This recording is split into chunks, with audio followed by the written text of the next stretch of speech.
Good morning. Our today's topic is pearl culture. Pearls, one of the highly esteemed gems, very valuable due to high demand and prices for them. I, Dr. Sunita Shekhawat of Department of Zoology, would deal with this topic today. Moving further, let us first understand the history of pearl culture. The idea of pearl industry first evoked in Japan and it was carried out in Bay of Japan located at south coast of Hansu. Father of pearl industry is Kokichi Mikimoto. He is referred as the father of pearl industry. Kokichi Mikimoto was the first person to introduce artificial pearls by stimulating the pearl oysters by an introduction of foreign particle between mantle and shell. So, Kokichi Mikimoto के efforts के कारण से now we are well furnished in the pearl culture producing artificial pearls. What is a pearl? Pearl. You can see in this picture, it's a shining, round, globular structure, and this esteemed gem is made by the calm a mollusk called oyster within its shell. Pearl के बारे में ancient times से जाना जाता है and this is one of the most beautiful and valuable for our jewels. Pearls are formed by a certain class. Now, if you look at this diagram, you can see there are three colors: yellow, blue, and turquoise blue. ये classification है पूरा Perl producing mollusc का and इसके अंदर this blue coloured means phylum Mollusca, सब phylum कॉन्कीफेरा, followed by a subclass Bivalvia are the ones which produce pearls, जो मोती का उत्पादन करते हैं. These other categories which you see in this turquoise blue color, these don't produce any pearls, though they are mollusk, but they don't produce any pearls. The yellow category also does not produce any pearls. And in this also, this blue one is having नेक्रे. तो जिसके पास नेक्रे होता है और जिसमें Perl producing करने की capacity होती है सिर्फ वही पर्ल्स प्रोड्यूस करते हैं. So Bivalvia is the one which produces pearls.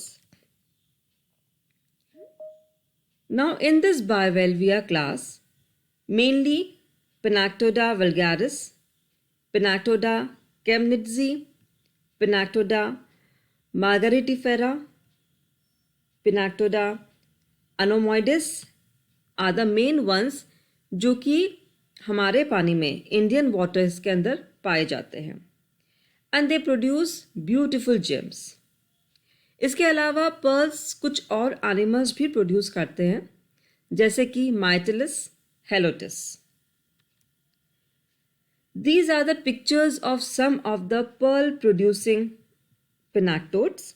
This is the picture of Pinactoda marginifera.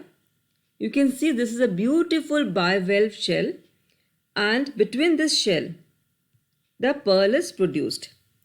This is Pinactoda maxima.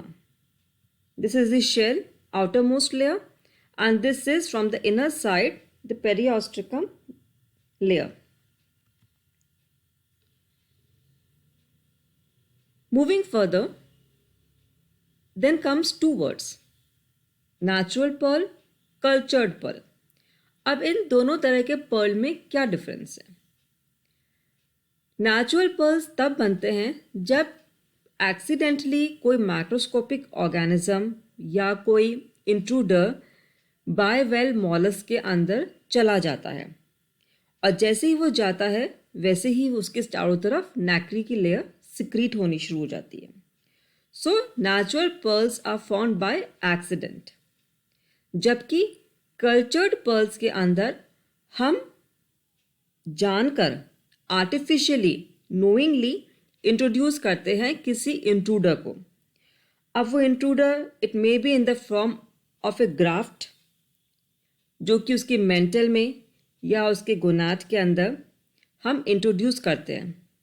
उसके बाद द ऑयस्टर अपना एक्शन शुरू करता है, and then we take care of these pearls because we have introduce the इंट्रोड्यूर.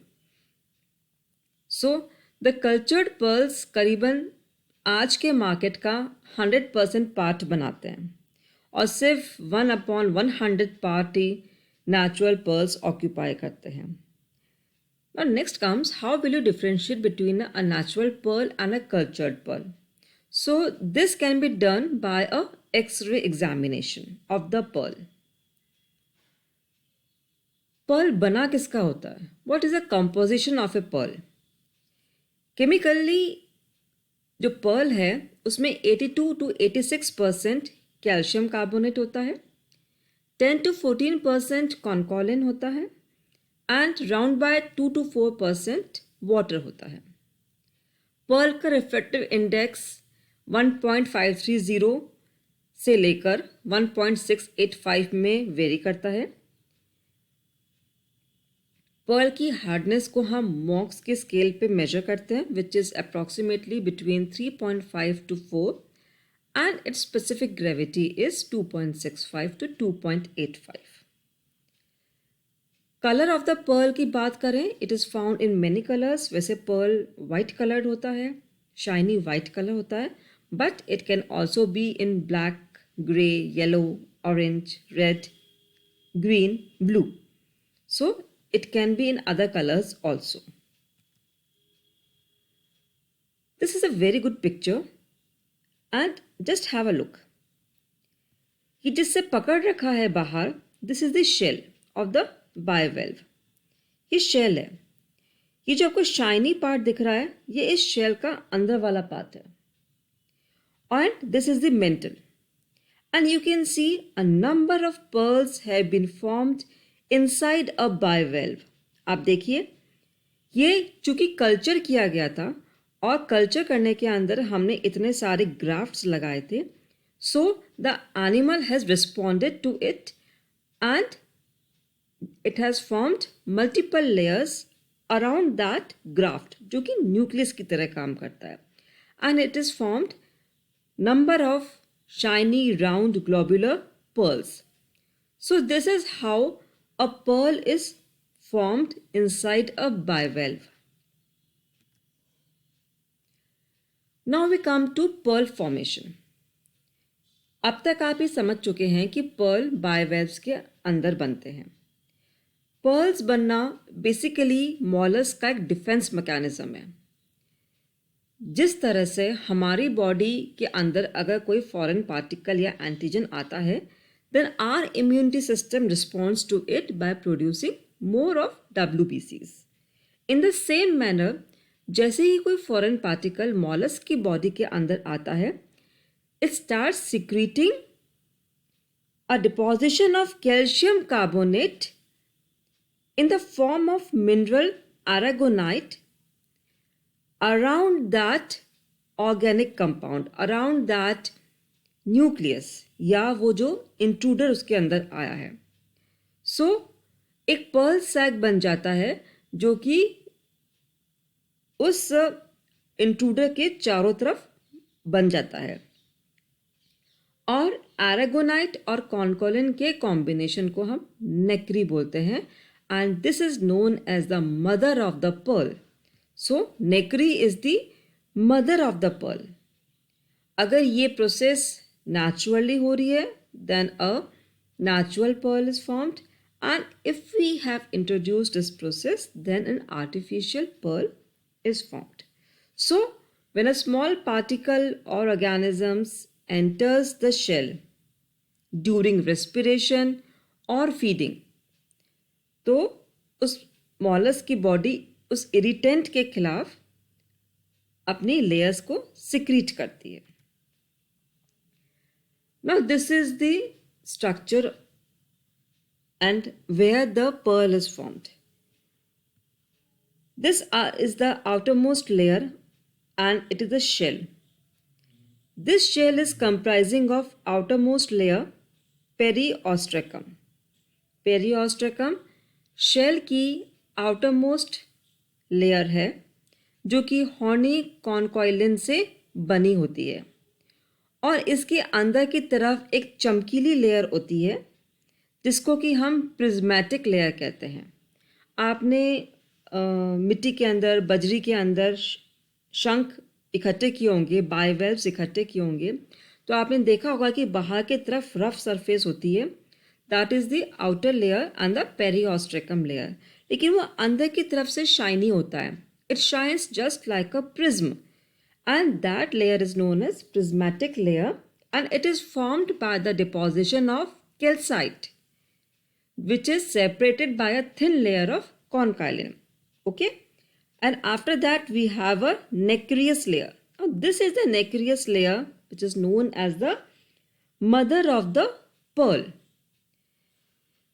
This is the innermost layer and it is formed by alternating layers of calcium carbonate and conchiolin. ये हमने composition में पढ़ा था कि it is having calcium carbonate and conchiolin. So this layer, this mother of the pearl is made up of alternate layers of calcium carbonate and conchiolin. Now, next we come to the stages of pearl formation. Take a closer look at this picture. आप इस diagram को देखिए. ये जो lining है, this purple lining is the outermost layer shell, मतलब कि ये वाला शेल है. और इस शेल के अंदर वाली लेयर ये वाली लेयर है जिसको कि हम नेक्रियस लेयर कहते हैं. तो ये नेक्रियस लेयर है. So this is the nacreous layer and this nacreous layer is the mother of the pearl. So एक फॉरेन बॉडी जो रेस्पिरेशन के साथ या फीडिंग के साथ एंटर कर जाता है and is trapped in this nacreous layer. You see this layer is this foreign body is trapped in this layer. So what happens? This mother of the pearl, this nacreous layer, it forms a layer around this foreign body. Now in this picture you can see this is the outer epithelium and this is the layer of nacre which is being formed, which is encircling the foreign body. आप देख रहे हैं कि ये यहाँ पे encircle कर रहा है. तो क्या हुआ, एक न्यूक्लियस बीच में रह गया है, एक फॉरेन बॉडी बीच में रह गई है और इसके चारों तरफ नेक्रियस लेयर्स का फॉर्मेशन हो गया है. And this is how a pearl is formed. These are the nacreous layers. In this third diagram you can have a look. Foreign body बीच में रह गई है, there is a nacreous layer and there is a epithelial layer and this is how it is all formed in the mantle region of the mollusk. Look at this diagram. See, this is the pearl. This is the pearl. I'm highlighting it. This is the pearl. This is the mantle in which it is formed. This is the shell region and like this the pearl is formed. Now let us study the formation of pearl in detail. Now the first thing which we have to do is the collection of oysters. Pearl जहाँ बनने हैं, जिस shells में बनने हैं, जिन oysters में बनने हैं, उनको हमें collect करना है. Now this collection of this pearl is done by divers. And you must be knowing that since it was first developed in Japan, so in Japan there are mainly women divers, and these women divers in Japan are called the girls of the sea. From early morning till noon, they collect the oysters from the bottom of the sea So the divers collect the oysters from the bottom of the sea. Now for collection of these oysters, what is required is the net. तो net की help से ये लोग oysters collect करते हैं. Now these oysters which are collected with the help of net are stocked in wooden buckets attached to the diver's left wrist by a cord. तो वो जहाँ जहाँ डाइवर जाता है वहाँ वहाँ उसका वो जो बकेट है, वुडन बकेट है, वो उसके साथ चलता है. ऑयस्टर्स को कलेक्ट करने का बेस्ट टाइम समर सीजन होता है और डाइव करने का best time early morning to midday होता है. Now in this picture you can see that this is a net और इसके अंदर इनको इकट्ठा कर लिया जाता है. इनके ऊपर एक वायरिंग होती है and this wiring is made of wire. ये वायर की बनी हुई होती है, मैश की, करीबन 2 सेंटीमीटर फ्रेम का होता है और हेवी मसल्स को हम इसके अंदर कलेक्ट कर लेते हैं. इनको मैनुअली कलेक्ट किया जाता है और स्टोर किया जाता है. Now have a look at this picture. आप देखिए इस तरह से इनको स्टॉक किया गया है. The oysters are being reared here. छोटे वाले ऑयस्टर्स ऊपर हैं, बड़े वाले ऑयस्टर्स नीचे हैं और ये कलेक्शनड है. सो जो ऑयस्टर्स कलेक्ट होते हैं उनको स्टॉक किया जाता है, उनको रियरिंग केजेस के अंदर रियर किया जाता है. ये नायलॉन बैग्स के बने होते हैं and they are hung from a bamboo stick. एक बैम्बू स्टिक होती है या पीवीसी वायर्स होते हैं और उससे ये हंग होते हैं और पॉन्ड्स के अंदर 1-1 मीटर की डेप्थ पे ये प्रेजेंट होते हैं. स्टॉकिंग डेंसिटी करीबन 20,000 to 30,000 पर हेक्टेयर होती है. जिन पॉन्ड्स में इनको स्टॉक किया जाता है वहाँ पे ऑर्गेनिक एंड इनऑर्गेनिक फर्टिलाइजर्स की जो भी रिक्वायरमेंट है वो टाइमली एंड ड्यूली पूरी की जाती है ताकि प्लैंक्टॉन्स की प्रोडक्टिविटी बनी रहे. केजेस के अंदर छोटे छोटे चेम्बर्स बने हुए हैं and they are well protected from the natural enemies, जैसे कि ऑक्टोपस, ईल, डेविल फिश, ये सब भी घूम रहे होंगे. तो ये छोटे छोटे नेट्स होते हैं जिससे इनकी एनिमीज से रक्षा की जाती है. इस तरह से इन्हें करीबन 10 to 20 डेज के लिए रखा जाता है ताकि ये अपने आप को फिजियोलॉजिकली अडेप्ट कर लें. इनिशियली ये सारे बाइवेल्व्स या ऑयस्टर्स अपने नेचुरल हैबिटेट में थे, लेकिन जब इनको कलेक्ट किया जाता है, इनको पकड़ा जाता है, तो दे कम अंडर द शॉक और इस शॉक से उनको उभारने के लिए, उनको नॉर्मलाइज करने के लिए इनको इस तरह से रखा जाता है. ऑफ कोर्स पीरियोडिकल एग्जामिनेशन भी मसल्स का किया जाता है और जो इस शॉक से उभर नहीं पाते हैं और जिनकी डेथ हो जाती है, जिन ऑयस्टर्स की, उनको यहाँ से हटा दिया जाता है ताकि दूसरे ऑयस्टर्स पे इसका नेगेटिव इम्पैक्ट ना पड़े. Then comes the most important part of pearl formation, that is the insertion of nucleus. You see this is a bivalve और इसके अंदर से ये मोती बाहर निकला है. तो जो इंसर्शन ऑफ न्यूक्लियस है उसके लिए सबसे पहले हमें टेक्निकल प्रोसेस की मदद से फॉरेन पार्टिकल को बायवेल्व के अंदर इंट्रोड्यूस करना पड़ेगा. तो इसके लिए हमें क्या करना पड़ेगा? First we have to cut a piece of a mantle of living oyster और फिर इसको इंसर्ट किया जाएगा दूसरे ऑयस्टर के अंदर. So what we are doing, we are grafting it.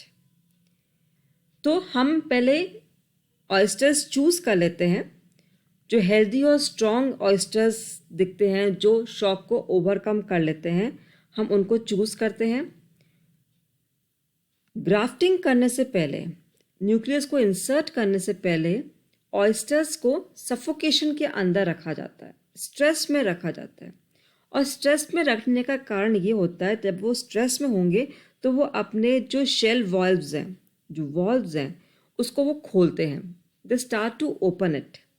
और जैसे ही वो खोलते हैं वैसे ही we insert a small bamboo peg in between those two shells, ताकि वापस से बंद नहीं हो जाए.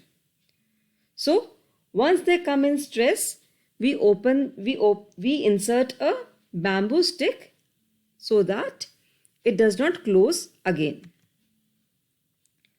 After that, what happens? We insert the graft tissue. जो graft tissue हमने बनाया है, जो लिया है, उसको हम insert करते हैं. And this is the process. करीबन 7 to 0.75 सेंटीमीटर का लेते हैं. मेंटल की एज से कट करते हैं. एक हेल्दी ऑयस्टर की मेंटल की एज से कट करते हैं.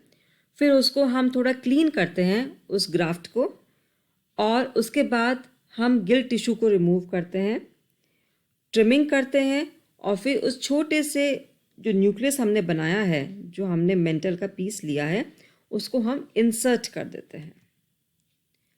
सो calcareous nucleus is best as compared to any other particle for any grafting. Insertion करने के लिए हमने ऑयस्टर को एक फिक्स कर देते हैं डेस्क क्लैम्प पे with right valve facing upwards. उसके बाद हम इसके एपिथेलियम, फुट के एपिथेलियम में एक कट लगाते हैं, और फिर जैसे ही वो खोलता है suddenly a graft tissue is placed inside the channel. एकदम से हम उसको रख देते हैं. उसके बाद हम तुरंत ही जो बैम्बू पैग हमने लगाया था उसको ओपन रखने के लिए, उसको हम रिमूव कर देते हैं, क्योंकि it has to be quickly removed so that the oyster shells closes automatically. ये सारा प्रोसेस करने के बाद we have to take care of these oysters now. इनको हम केजेस में रखते हैं and then we suspend in sea water attached with a floating raft for around 6 to 7 days. अगर इनको एंटीबायोटिक ट्रीटमेंट की ज़रूरत है या नेचुरल फीड की ज़रूरत है, it is provided on the regular basis. Oysters को एग्जामिन किया जाता है, और जो ऑयस्टर्स इस प्रोसेस को झेल नहीं पाते, स्ट्रेस में आ जाते हैं, उनकी डेथ हो जाती है, उनको रिमूव कर दिया जाता है. कभी कभी ये ऑयस्टर्स, इनके अंदर जो हमने इम्प्लांट बनाया होता है उसको भी बाहर निकाल देते हैं अपनी बॉडी से because of heavy shock. So the grafts जो हमने न्यूक्लियाई बनाया, जो हमने पर्ल के अंदर इंसर्ट किया, that can be made in 3 ways. First is mantle cavity implantation in pearl farming. इसमें हमने 4 to 6 mm डायमीटर के बीड्स को इंसर्ट करते हैं मेंटल कैविटी रीजन में आफ्टर ओपनिंग द वेल्व्स, और इस इम्प्लांटेशन को हम मेंटल कैविटी इम्प्लांटेशन कहते हैं. The another type of implantation is mental tissue implantation. इसके अंदर हम मसल्स को 2 ग्रुप्स में डिवाइड करते हैं. एक वो जिससे हम मेंटल टिश्यू लेते हैं, दैट इज द डोनर, और एक वो जिसके अंदर हम इसको ग्राफ्ट करते हैं, that is the recipient. So this graft is prepared of the mental tissue, and this can be done by preparing a mental ribbon from a donor muscle group and cutting that into small pieces of 2 mm into 2 mm. The implantation should be carried on recipient muscle, क्योंकि हमने इसको already 2 groups में divide कर दिया muscles को. तो जिससे हमने लिया दैट वाज द डोनर, और जिस पे हमने इम्प्लांटेशन किया that was the recipient muscle. Now this recipient muscle is either a non-nucleated or nucleated. Now what do we mean by non-nucleated? Non-nucleated का मतलब होता है कि इसके अंदर हम सिर्फ ग्राफ्ट की पीस को इंसर्ट करेंगे, और न्यूक्लिएटेड का मतलब होता है इस पे हम ग्राफ्ट की पीस के साथ साथ न्यूक्लियस का एक 2 mm डायमीटर का पीस भी इंट्रोड्यूस करेंगे. सो this type of implantation is called mental tissue implantation. The third one is the gonadal implantation. Process बिल्कुल वही है जो मेंटल टिश्यू मेथड का है, बस यहाँ पर जो कट होता है that is made at the edge of the gonad, और फिर इस ग्राफ्ट को इंसर्ट कर देते हैं गोनाड में, followed by a nucleus of 2 to 4 mm diameter. And we take care कि जब हम सारी प्रोसेसिंग कर रहे हैं तो इसकी इंटेस्टाइन को, इसके बाकी बॉडी पार्ट्स को कोई इंजुरी ना पहुंचे. The next step is the harvesting of pearls. You can see in this picture a number of pearls are being formed in the mantle region. Here you can see. This is the mantle.